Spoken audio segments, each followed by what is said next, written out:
Digital music. Friends. Digital music. Friends. Digital music. Friends. Digital music.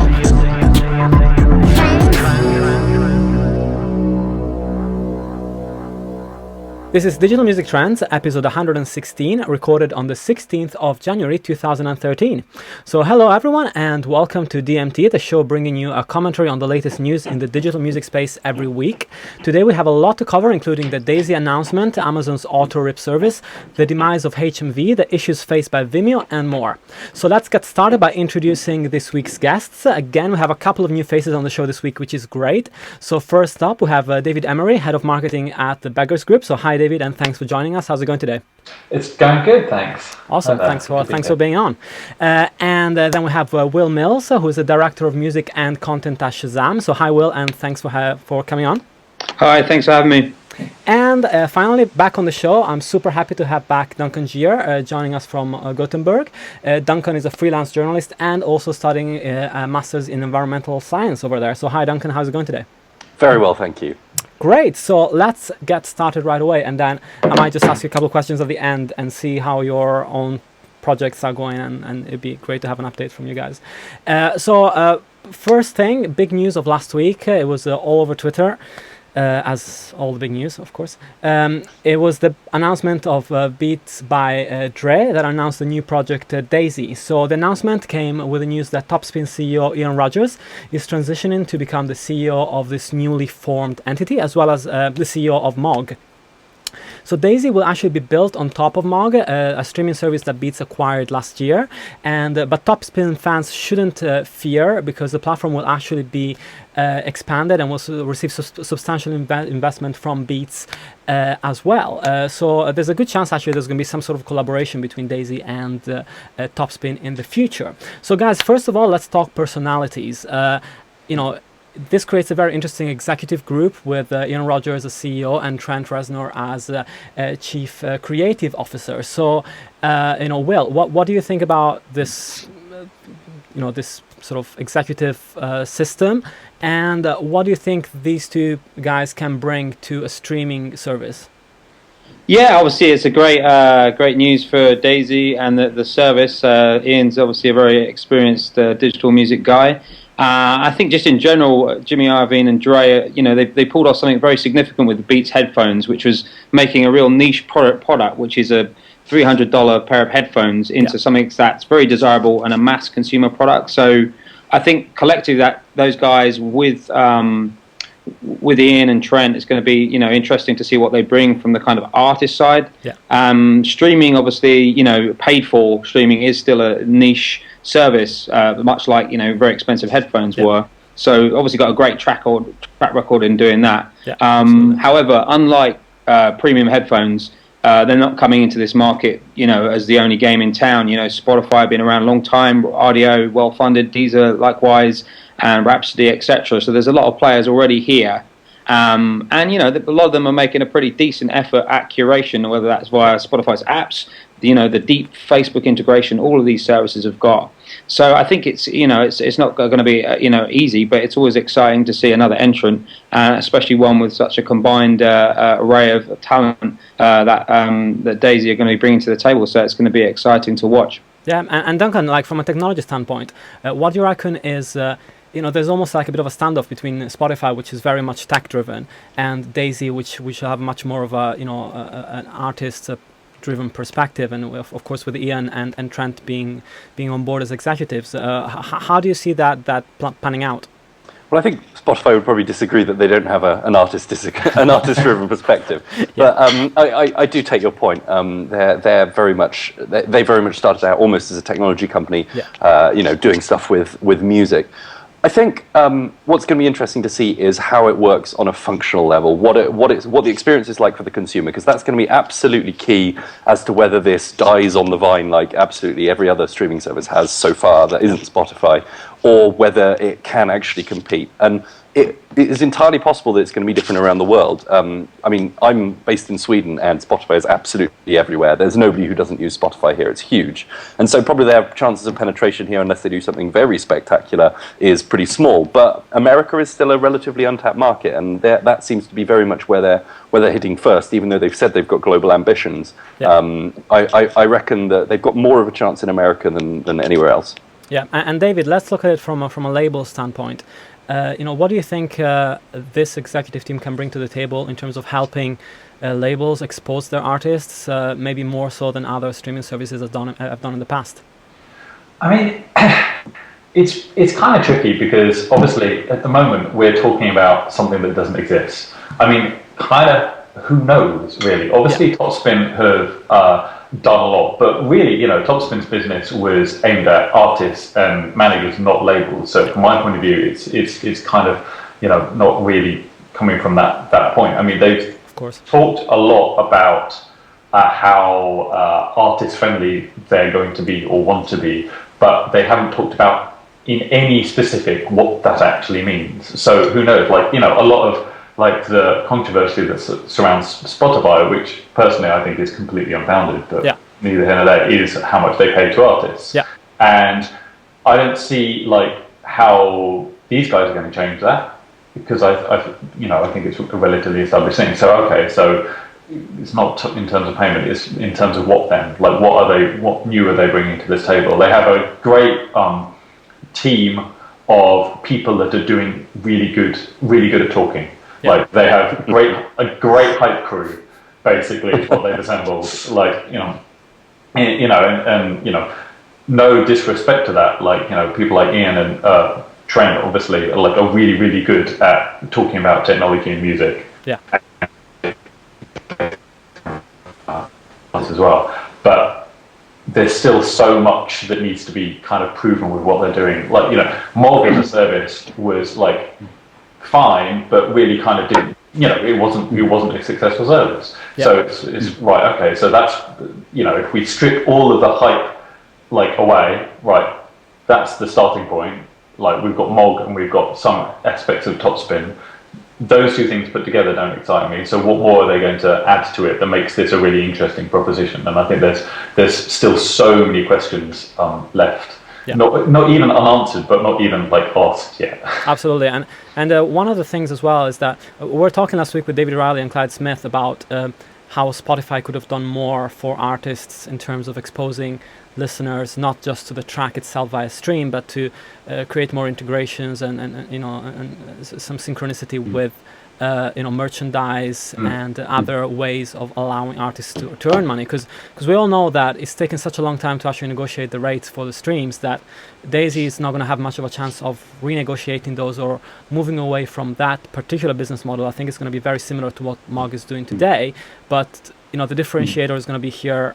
Can they integrate with Topspin? Can they really provide the artist with a page that is almost like what the old MySpace used to be in, but that actually pays artists in a way? Do you think that's a bit more exciting as a proposition? I don't think the Topspin style integration bit's the exciting bit. I think it's getting back to what the Beats team did. Yeah. So they brought a sexiness and a star power to a pretty dry thing of high-end headphones, which only audiophiles want. But by having those headphones featured in music videos, artists and celebrities wearing them, that was probably as important as the headphones sounding really good, to be honest with you. Yeah. And whether you can do that with it's technically something a bit drier as a streaming music service is open to question. But one of the things I imagine they probably will do is tying in the hardware with the service. So you're buying a pair of Beats headphones for $300, add $90 for 2 years or a year subscription, or however they would do it. Yeah. And certainly every kind of Beats product, whether that's the headphones or whether that's their new Bluetooth connected speakers, I imagine will have some kind of months or 2 month trial of the service. So I think that's something they have got, is the sexiness, the star power, and that kind of almost like mobile first kind of angle of the tie-in with the hardware. But yeah, there's some pretty serious competition out there entrenched. Yeah, I think very much a factor about this is that music streaming is not an industry where you can just be competent. You have to be absolutely spectacular, and you have to do something very, very different to stand out from the crowd. And until they do that, they won't be successful. Especially from a technology point of view as well. That's the thing. I think so many people forget this, but one of the reasons why Spotify is so successful is because A, the client is easy to use, and B, it's really quick.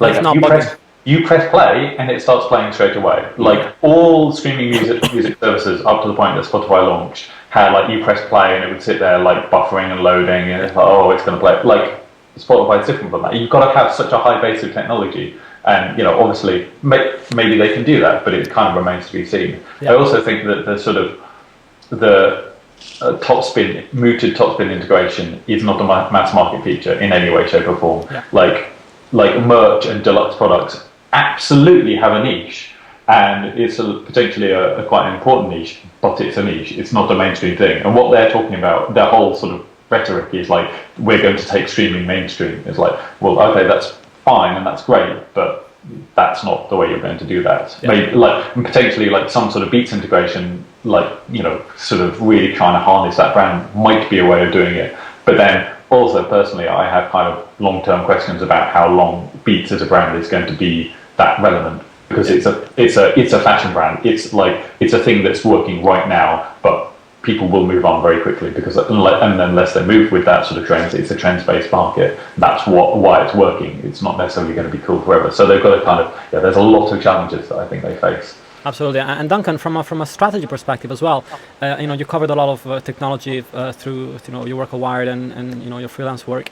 How do you feel about the way that this announcement was made as well? Just because a lot of startups that work in the music space, especially heavily funded ones like this one is going to be, prefer to go in a kind of a stealth mode until they have at least some sort of a skeleton of a UI that they can showcase alongside the announcement and actually have something to show. Like the MySpace came out with a demo of what their prospective design was going to be, even if the service itself wasn't going to be launched for a few months after that.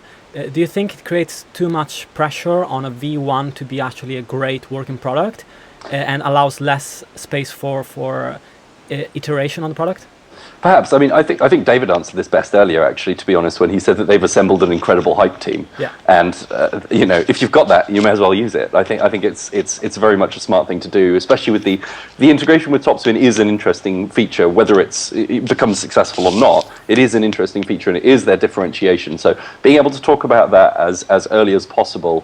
And especially with somebody like Ian Rogers, who does tend to speak very openly about what he's doing at any one time, it was probably going to come out sooner or later anyway. So it's better for it to come out on their terms with their hype than leaking otherwise. In fact, I think some of this was leaked, wasn't it? Some of it. I think Ian accidentally leaked it. Yeah. So there you go. That answers the question. Yeah. All right. Well, I think we covered this pretty much. To that, and we can move on to talking about Amazon. So Amazon last week launched the auto rip function. So this is a pretty interesting new feature, and I'm pretty sure Michael Robertson is going to be pretty pissed about that because he had a couple of companies that were doing a similar thing back in the day. And the news was first posted by Greg Sandoval and later confirmed officially by Amazon. The feature offers users access to basically a cloud-based version of a CDs that they purchased from physical CDs that they purchased from the e-tailer.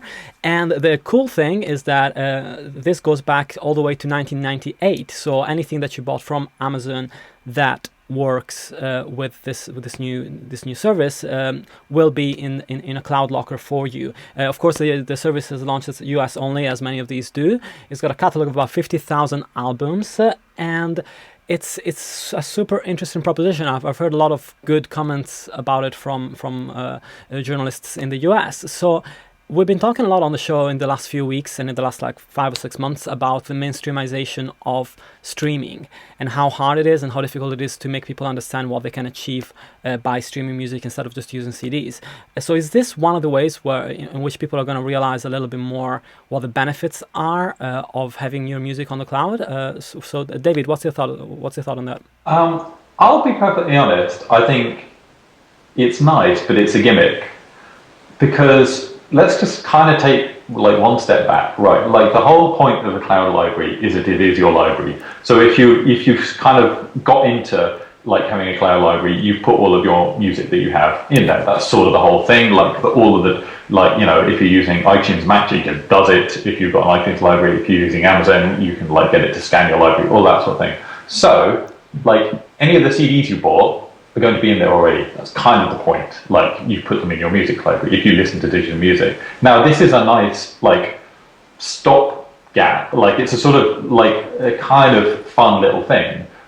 And it's a great way of trying to like sell people on the Amazon cloud drive, but it's kind of nothing more than that. I mean, it's a neat bit of, not even a neat bit of tech, it's a neat bit of licensing, except for the fact that they've only like licensed about 50,000 titles, which is, you know, a drop in the ocean, obviously. Yeah. But otherwise, like, I mean, also personally, I don't really consider cloud services like Amazon's as a streaming service. Like I think it's a very different thing. It's a very different model. It's a format shifting service. Yeah. It's, you know, it's convenience, but not a streaming service.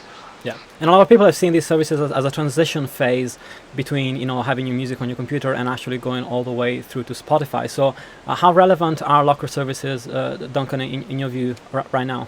100% irrelevant.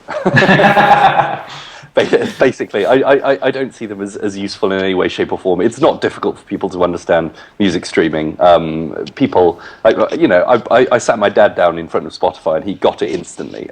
I don't think it's something that people need as a stepping stone necessarily. And in terms of their take up, it's not really working. It's not really going anywhere particularly. It's not exciting.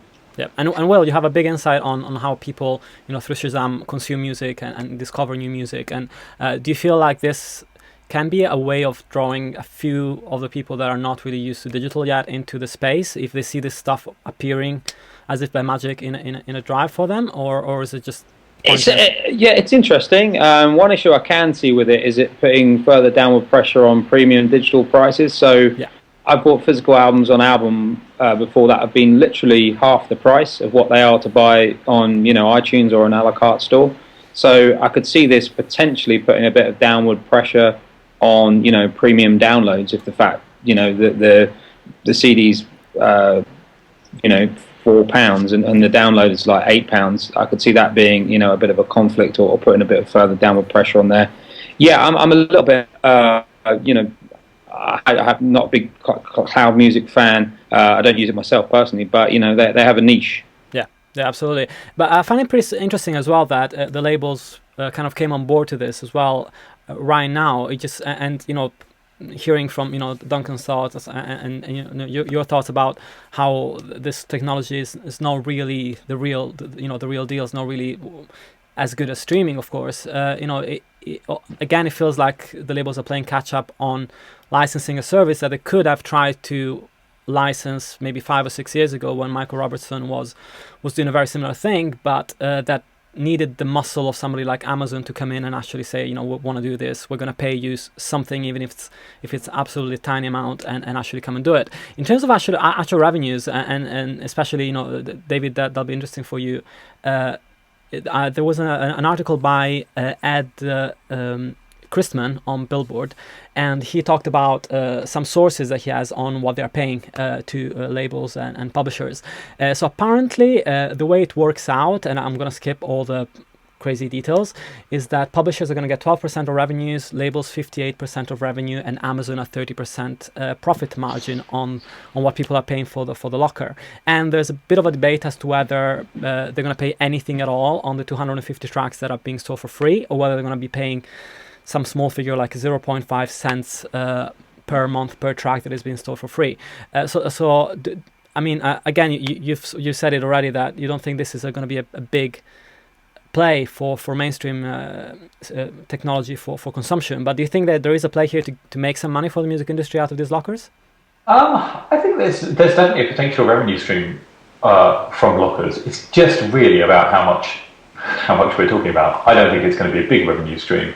I also think it's, you know, let's face facts. We should potentially separate Apple's locker out from the other lockers, because the usage rates from those two things are vastly different because of the kind of end-to-end pretty seamless experience that they have, and with mobile devices. And I think it's the mobile devices that are key to this. That makes their proposition a lot more sort of valuable and a lot more used than I think the other ones do. I mean, obviously, I'm sure that Google will have some success with their locker as well, obviously being built into new Android phones that can be upgraded to whatever the latest version of Android is. Then that's potentially going to be a large market. Amazon are in a lot trickier position from that point of view, because whilst they may be a massive physical music retailer, they're not. They don't currently have devices really that make much sense to have like cloud music on. Like obviously there's the Kindle Fire HD, but it's not going to be a big music consumption device. Absolutely. And so there's kind of like there's very little reason for you to put all your music with Amazon, which is I guess why they're coming up with things like the auto rip function to try and get people to use it. But it's it's still not really a massively compelling consumer product, I think, at this stage. Yeah, I'd very much agree. I think it's very much a tactic just to get more people to install the cloud player. I'd be surprised if it wasn't even a loss leader to do that in terms of the licensing. Yeah, that's my thoughts as well. Will, anything to add on that? I think we've covered that one. Yeah, cool, awesome. Well, I wanted to end the feature on sort of streaming, because we always talk about streaming so much, but there is a new startup which is actually a rework of a company that was called mFlow, and it's called Bloom.fm. It's got a mobile app, which is like, I think its pivotal feature, I guess its core function is a mobile, and it presents an interesting, slightly different take on the way to sell a streaming subscription to people on mobile. I mean, we all know about the model, which is free, ad-supported, desktop-only, limited times for certain streaming services. Then we have the £5 charge, or $5 for computer-only access, from the desktop of streaming services, and then usually it's a £10 or $10 subscription charge for if you want to per month if you want to access music on your mobile and cache it on your phone. Bloom.fm brings a slightly different pricing scheme onto the table, where you are able to pay just £1 a month if you want to have up to 20 tracks stored at any time on your device, downloaded from the cloud, or £5 if you want to up to 200 tracks, or £10 if you want full access to the streaming service. So I think this is a super interesting proposition, just because it gives people that are not willing to spend £10 a month a taste of what they could get from cloud streaming and cloud caching, and it's also pretty cool because you could get a couple of albums every week of the new releases, and then swap them around the week after with some new stuff, and that would only cost you £1 a month, which is ridiculously low. Will, what's your thought on trying to shake up a little bit the pricing scheme on streaming services? Yeah, it's definitely welcome. I think it's a pretty binary choice now as a consumer. You either buy a hit single for 99 cents, or do you sign up for the all you can eat for $120 a year, £100 a year, which is a lot of money for some consumers. So I think these third ways that kind of present the consumers at different options, although obviously it's huge barriers to entry to get into the music streaming and download game. I think it's an admirable effort, and I look forward to checking it out. I haven't downloaded it yet. Yeah, David, do you welcome this? And also a cool thing is that they have in-app purchase, so it's a little bit more expensive, but you can actually subscribe directly from the App Store, which is another pretty cool feature. I mean, I think the app itself is really, really good. Actually, it really surprised me, and kind of how slick and well presented it is. And that's kind of like we were talking earlier about Spotify, how they get a lot of these things right. Well, I think the Bloom FM app gets a lot of these things right. However, I'll be perfectly honest, I'm kind of not sold on the pricing model. I'm well up for people giving interesting new pricing models a go, and more power to them. And I could well be wrong, but I kind of see this just being too complicated for the consumer. It's like, I've got like you were talking about before, like, you could pay £1 a month and shuffle albums around. It's like, who wants to shuffle albums around? I mean, it's just not like a particularly attractive proposition. Yeah. And like maybe the £5 a month for 200 might be something that people would be interested in, but it's sort of it strikes me that they've sort of what they're trying to differentiate on is by having these pricing models. Like it's the reason is the wrong way around. Like they're there for the differentiation as opposed to like because they're like that's what makes most sense to them. You can sort of see them sitting there going like, how are we going to be different? We could price it in this way. And from a marketing perspective, what's your thought on maybe targeting different types of demographics that maybe couldn't afford a full subscription to a streaming service? Could that maybe be something that? I mean, I definitely think there's definitely a whole like sort of lower. I don't know the best way of terming it really, but like a less premium sort of marketplace, like the sort of mainstream that we've referred to earlier. However, I don't think pricing models like these is the way to get to them. I think sort of co-opting with mobile phone providers and people like that is the way to get to these sort of consumers. It's a sort of very much like maybe add £5 to your phone bill and get all of this music, or have it bundled in those sort of ways, or maybe it's part of your broadband. That sort of model, which I know people have tried and played with a lot, but in some places it has proved very successful. I mean, look at Deezer in France, for example. That's kind of why they have such a large user base, is because of deals like this. And I know there's been stuff that Spotify has done in Nordic countries as well. And I think that's kind of how you get to that wider, more mainstream audience. Yeah. Yeah, and Duncan, what's your take on this? And also, do you think there are? We were talking earlier about the fact that there isn't a whole lot of leeway when it comes to creating different alternative ways to pay for these streams, because the guidelines are there and the frameworks are there. Do you think there is some leeway to create some different pricing schemes that can be understandable to the mainstream public? I give it 6 months probably until we've got every single pricing system known to man discovered, mapped out. Somebody's tried it. Yeah. I mean, what I think about this is, if you remember back in the late 90s when you were using your 14.4 kilobit modem or whatever, and you had to pay for the amount of time that you were spending on the internet. Oh, yeah. No one used the internet, and we're seeing exactly the same problem with mobile data. Is that the mobile data thing is taking off very, very slowly because there's bandwidth caps on absolutely everything. It's very hard to get unlimited data. Yeah. And the same is exactly true about streaming. If you impose arbitrary limits on streaming, no one will use it. What you need to do is make it like water, like David Bowie said all those years ago. It has to be like water, otherwise it doesn't work. Yeah, absolutely. All right, well, we can move on to a depressing news of the week, which is that alongside a number of other UK retail chains that are closing down in January, which is kind of we were joking earlier about whether another chain would fall by the time we finish this conversation.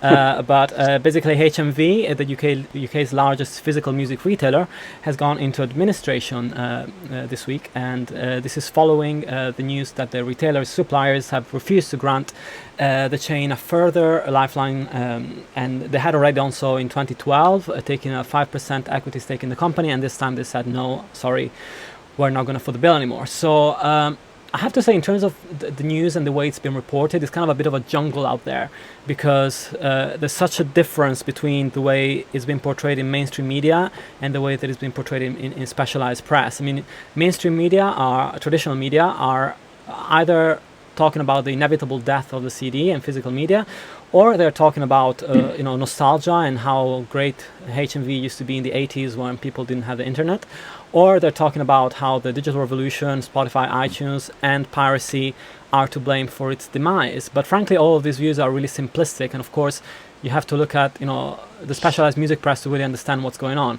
But looking at some of the basic figures, the Financial Times reports that physical CDs still account for 69% of sales in the UK for albums, and that's a huge amount. And also HMV itself used to sell, or sells, about 38% of all physical mediums for music in the UK through 247 stores. So the question is, there is a market still for the physical CD. We all know that there is. There's a huge demand for it. We can see it with a 69% market share, even if that's dropping every year, but it's still really high. So is the blame to be placed with HMV itself as the way that it's evolved or lacked to evolve, or is there a lack of actual market to sell this stuff to? So maybe Duncan, from a marketing side, and a label side, what's your take on this? Do you think it's HMV's fault, or do you think there's a lack of desire from the market? I mean, fault is a funny word to sort of throw around. I wouldn't necessarily use fault. I would say that the physical sales market for recorded music is something that used to be mainstream and is no longer mainstream in the same way.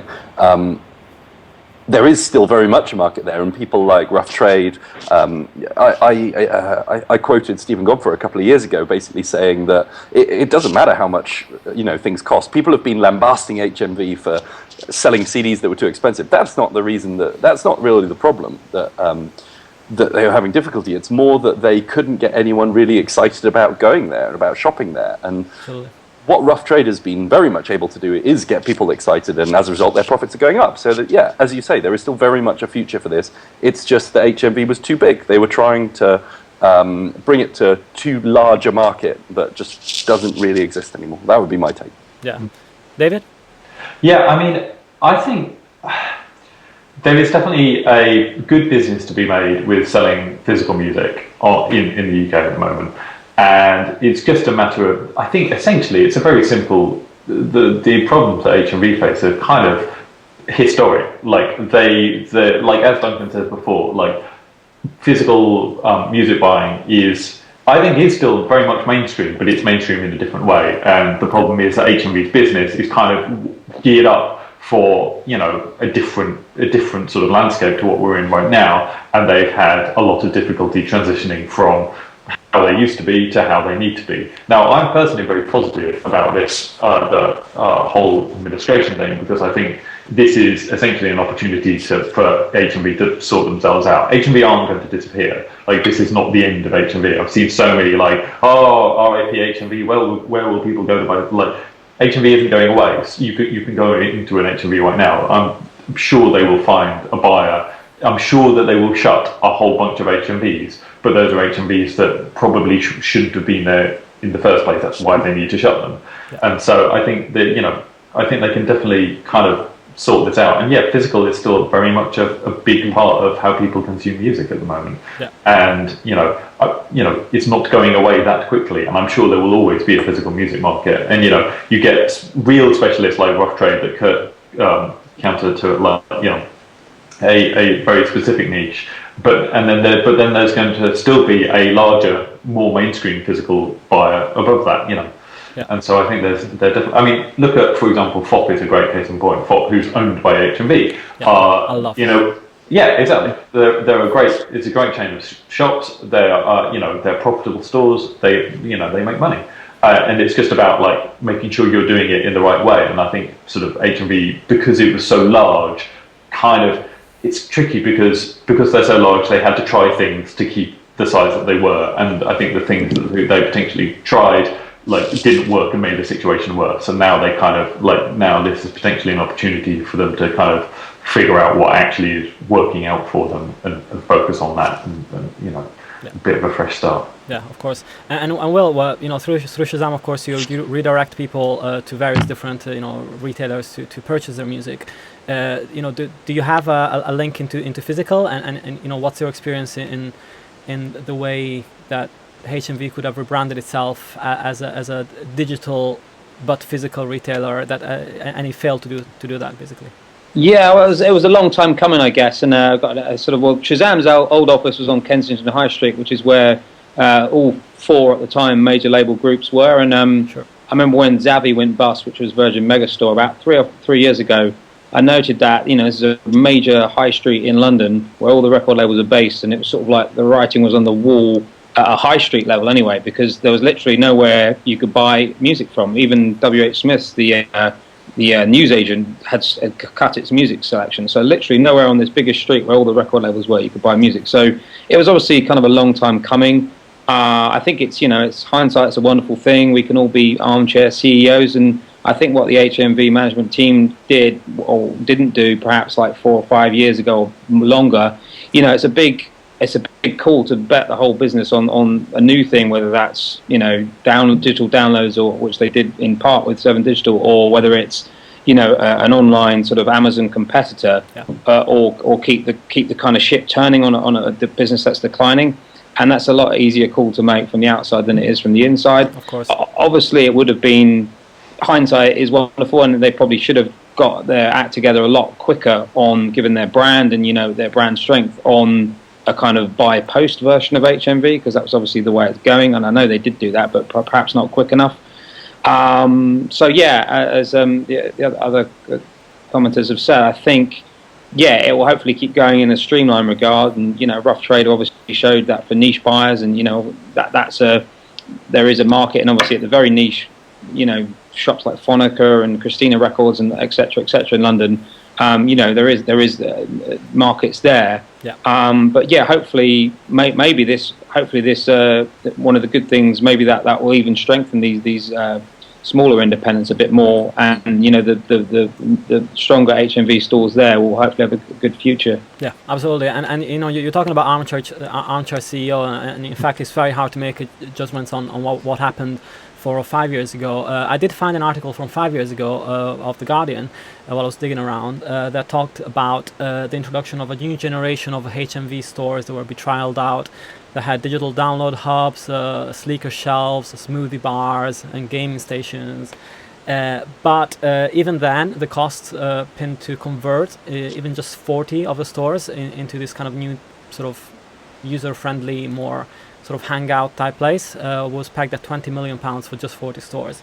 So of course a transformation on a large scale of this experiment never happened, and HMV still kind of looks like a warehouse when you walk in. It's not a particularly welcoming environment where you really want to stay in and chill out or listen to music or anything like that.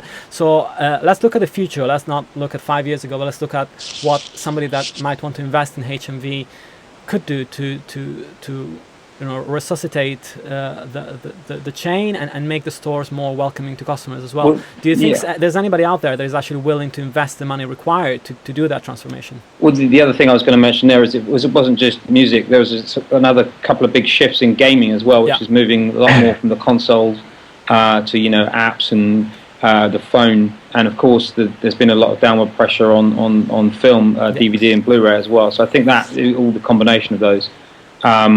But I think probably there is some investors out there who will be willing to take it forward. I hope so. I mean, can I ask a question? Sure. Of course. Does music need to be on the high street? Good question. Yeah. Yes, let's move on. Because I don't believe it does. As a huge music fan, I'm kind of quite happy with going down a side street to buy my music, my physical music or whatever, and in a way it kind of makes the experience more interesting than walking into these kind of like big identikit stores. And I think the mainstream is perfectly happy to walk off the high street to find something that they want, and music is something that people want. Yeah, I mean the fear is that this big share of sales is upwards of 30% that HMV has. That quite a bit of that actually is due to like walk-ups. People just seeing the store, walking in, impulse buy, walk out, and that's it. And I think the industry's fear is mostly that those walk-up sales are not going to be there anymore, which is going to lose, if not the whole 30%, at least a good 10% of the sales, which is still a lot of money. Well, I mean, one thing probably will be the rent on shops will probably be a lot cheaper than it has been, given that everyone else seems to be shutting down. But I think the other kind of sort of tectonic shift going on here is that we're 5 years into a massive recession, and people's disposable income for luxuries like music and video games, etc. It probably is a lot less than it was 5 years ago in real terms. Yeah, absolutely. All right, I think we've enough with the depressing subjects, and I wanted to close with the stories by talking about something that I wanted to cover last week actually, but I didn't get the chance to. So let's quickly talk about Vimeo.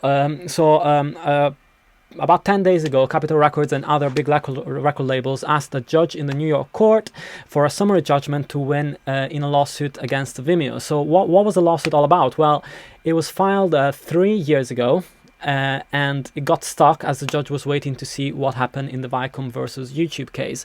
So now that that's settled, in the sense that it was clarified that an ISP has to be notified with the DMCA process about copyright infringement before it starts being liable for the content posted unless they take it down. The Vimeo case now can proceed. So the focus is on the process of curation of Vimeo, which is deemed by the labels to be a lot stronger than the curation that's on YouTube. So the problem is that if Vimeo curates content that is copyrighted, then of course that creates all sorts of issues, and the content should be taken down as promptly as possible. And of course it's a case of applying the DMCA to the letter, which is something that YouTube is very keen on doing, even though it creates some very unsavory situations at times. So what's your take on Vimeo, first of all, as a service that is out there and has a lot of copyrighted content on, and then let's move on to talking about how you think Vimeo can comply with some of these requests. David, do you have any thoughts on that?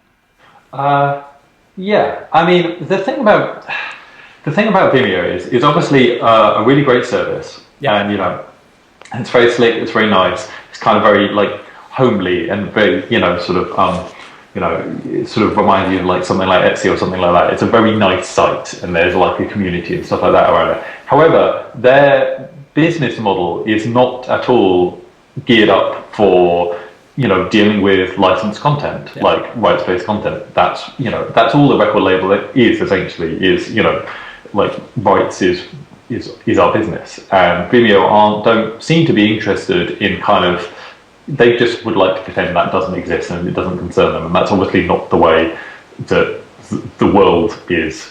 So they're sort of, on one hand, trying to portray this like we're the good guys, we're really nice image, but then also they're not also respecting artists' rights and wishes and all of that sort of thing. So they the kind of thrust of the case is that they're essentially, for all intents and purposes, going like, oh yeah, we don't know anything about all this copyrighted stuff that's on our service illegally. Like, nah, nothing to do with us. Oh yeah, but we will pick some of it and we will filter out some of it from other places and we will do stuff with it that shows that we do know stuff about it. So they're kind of like, they're trying to have their cake and eat it by just kind of turning a blind eye to like what is, I will admit, a very, very, very complicated problem. Like the whole rights stuff is horrible for any internet startup to deal with, and it took YouTube a lot of time to be able to effectively deal with it. But now they have, and it's not something that you can just kind of ignore, which is what Vimeo is trying to do. Yeah, and I mean, also artists are also always faced with the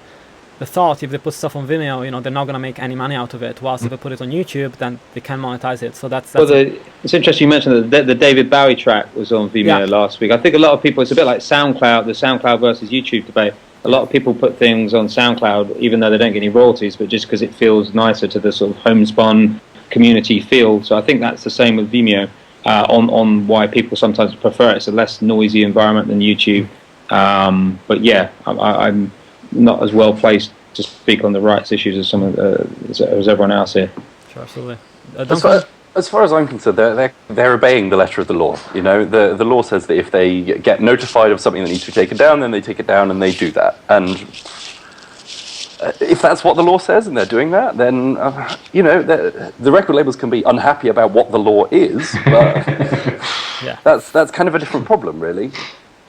Yeah, absolutely. I think also one of the accusations was the fact that there is technology, of course, for now to filter off obviously copyrighted content, if and that creates the hairy situations where there's a lot of fair use situations where people could actually use the content, but it's taken down because it's deemed copyrighted. So I think that part of the issue was that Vimeo refuses to apply any auto-filtering techniques.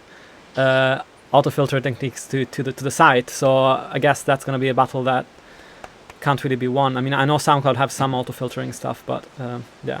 I mean, just like I'm by no means a lawyer, but the letter of the DMCA is that, but actually the law is you can't have other people's content on your service. Like that's what the base law is. Like you can't have some. You can't be. They are literally sitting there sharing other people's content. So that's kind of like the DMCA is like for specific like procedures of like trying to like take it down. Take stuff down. Well, it's not even so much to clarify. It's just to expedite that process. But like the base rule is like you can't have other people's content on your service. So the problem is what Vimeo is doing is sort of going like, oh, we don't know about it, which is not exactly an amazing defense, but a defense. No, I disagree. I think it is a valid defense, completely valid defense. When you've got people uploading that quantity of content to your website, you're just like a blackboard, and people are drawing stuff on it. And if they draw a copyrighted character and there's a million blackboards, I think it's entirely understandable that they can't monitor that. They don't have the resources that Google do in terms of audio fingerprinting and stuff like that. Let's have a note of reality as well. And even throughout YouTube and SoundCloud, there's absolutely tons of copyrighted content. It's reality. It's there. I mean, I'm sure it gets taken down, but you see, things on there that have got hundreds of thousands of views, and it's a Hollywood film or what have you. So I think maybe it's the efforts that they're not saying that they won't put these filters in place. Maybe they don't have to your point, they don't have the resource to do it. Yeah, I mean, I think people, the record labels are realistic about this, but I think it's more the fact that Vimeo don't seem to care. Like, if they were trying, then I think it would be a different situation than them sort of just going, yeah, it's not our problem. Like there's so many shades of grey and sort of nuances with this sort of conversation, but. Yeah. I guess the question comes down to do Vimeo actually secretly want people to upload music videos and stuff like that on their site? Yeah. And I'm not convinced they actually do. I don't think that's what they want, and I think they are going already some way out of their way to make that quite a difficult process. Sure. So yeah, and the curation of course is the big problem for the rights holders, because if some of the content is curated to be put right in front of the page, and it turns out to be copyrighted, of course that creates some issues. But curation is also good because it showcases good content on the front page. So it's definitely a double-edged sword on that front. Yeah, I mean, my perception of Vimeo is very much that it's kind of it's more for sort of amateur filmmakers and stuff like that. People who aspire to a career in the creative industries are the people who tend to use Vimeo, and also services like SoundCloud. It's kind of interesting that we're making all these parallels between Vimeo and SoundCloud here. Yeah. But and as a result, I think that's something that the creative industry should very much encourage people to make more of this stuff. And by making their licensing processes simpler and easier, that's the way to solve this problem, not by flinging lawsuits around. Well, that would be the way to solve this problem if Vimeo wanted to pay anyone. Like we would absolutely love to license Vimeo. Brilliant, go for it, amazing. But that's not what their business model doesn't even come into that. So that's the thing. That's not how they see themselves, but yet they do definitely want music videos on their service because they approach artists and talk to people. And if you go to Vimeo.com, there's probably a music video on there in some way, shape, or form because it's part of the art, the sort of art that they want on there. It's not going to be Lady Gaga videos, but it could potentially be David Bowie videos. And so it's like they can't. As a service, you can't have your cake and eat it. Which is what they're trying to do, I think. So can I license a beggar's track then? Yes, let's talk. But no, I mean, why don't you make it easier for why don't you as a label make it easier for people to license your stuff? Like if there was a form that you could fill out saying I want to use, because in a lot of cases you can boil uses down into some very simple situations. I want this, I'm making, I don't know, a student movie and I want to include a track from one of your artists on here. You can set a price for that.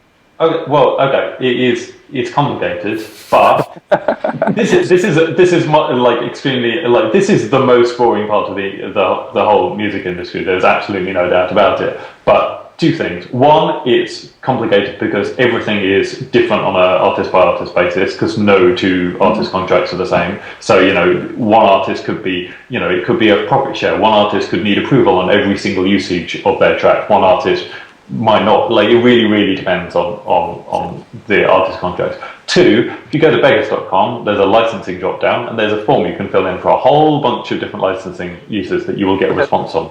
There is not, there's not prices on it, but try That's and make great. it as easy as possible. I mean, I know how hard it is. I mean, I've worked in licensing quite a bit, so there's so many issues that go around that, and I can't even begin to list them. And it's why companies like HuSongs, for example, are doing pretty well in trying to categorize the tracks that you can use and trying to fix some sort of way to use them. And I think there's going to be more companies coming in that are going to deal with just that problem. It's the only solution I can see. I can't see. I mean, I see a lot of labels and publishers that themselves are not even quite sure of exactly what rights they hold, and it's a very, very complicated territory. So I can't see a solution in terms of a form in the short term. But maybe once the GRD, the Global Repertoire Database, rolls in, and we have a little bit more visibility on who owns what, then maybe that might be a little bit easier. What we as a race have got very good at over the last 10 years or so is dealing with vast amounts of very complicated data. So there's no good reason why we can't solve this one. No, exactly. It's really complicated data, though. Yeah. All right. Well, that's it for this week. Thanks so much for coming on the show, guys. And I just wanted to do a quick round around the table to just talk about what you guys are up to. So, Will, first of all, Shazam. Anything happening recently that you want to talk about, or any comments on 2012 or what happened your end? We got a lot of stuff coming up, not announced yet. Heads down, focus on the Super Bowl and the sort of more TV side, and some other music award shows. Awesome, that's great. And David, anything your end? Any campaigns that you're working on, or albums you're excited about coming out? I mean, we have an incredibly busy 2013. So there's it's a ridiculous amount to cover. We've got a new Tom York record, Atoms for Peace. We've got albums by Palm Violets and Daughter and all sorts of people. So it's busy. 2013 should be a good year for music, I think.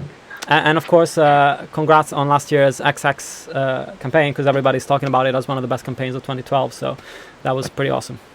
Thanks. And Duncan, anything your end? Anything that you've been covering recently or that you want to talk about? I'll mention one thing. There's a service that my friend is starting up. It's very sort of like bare bones at the moment, a very, very early stage. But if you go to soundsearch.co.uk, he's kind of trying to build up a human-powered recommendation service where you fill in 5 bands that you really like, and then from time to time they'll email you new bands that you might also be interested in based on what you've said. So if you want to check it out, sign up, you can do at soundsearch.co.uk. That's great. And as of myself, I'd encourage people to go and check out nextbigsound.com because they've released a new sort of infographic type report on the 2012 data they gathered, which is quite cool. It's quite a cool thing to look at. And also so go to nextbigsound.com and have a look at that data because it's quite cool. And thanks so much for listening. Digital Music Trends is available pretty much everywhere nowadays. In fact, as of today, you should be able to actually find it as a radio channel via TuneIn, so you can get it on Sonos in your car and everywhere else, if not today, tomorrow perhaps. And you can find it on iTunes, of course, as a podcast, YouTube, SoundCloud, RSS, Mixcloud, everything works. So you can follow me on Twitter as DigiMusicTrends, and to get in touch via the good old email, write to digitalmusictrends@gmail.com. Have a great week, and until next time.